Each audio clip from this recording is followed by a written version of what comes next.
The Power of Jesus' Last Words, written by Debbie McDaniel and read by Kelly Givens. Today's Bible verse is John 19:30. When he had received the drink, Jesus said, "It is finished."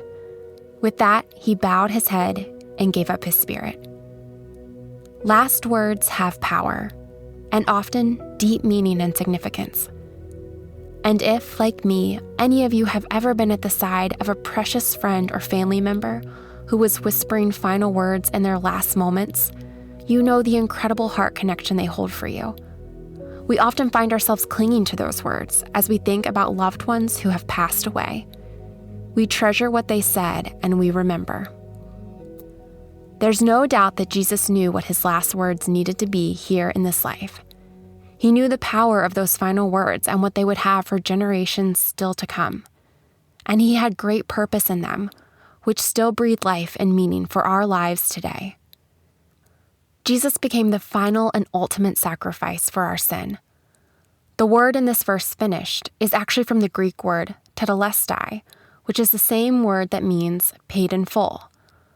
Often, it was used as an accounting term, which indicates a debt was paid. The uniqueness about the way it was written is that the tense of the word indicates both a point in time and that it would also continue to be complete or finished. And this is the essence of what Christ came to do. He came to finish God's work of salvation in us. He came to pay it in full, the entire penalty or debt for our sins.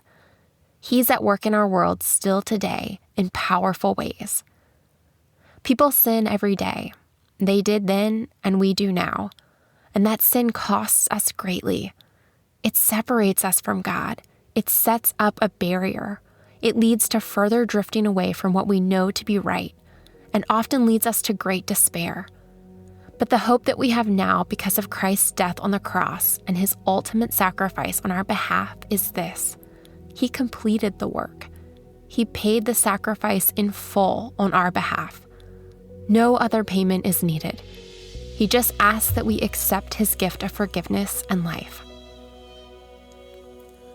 Jesus came to save.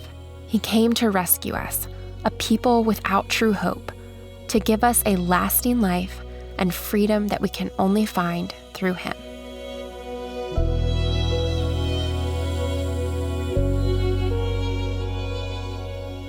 Hey everyone, thanks for listening to Your Daily Bible Verse, a production of the Salem Web Network.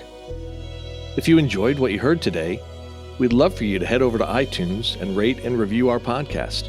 It really does help people find us.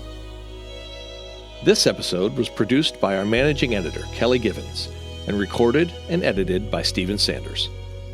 Be sure to come back tomorrow as we examine more of God's Word.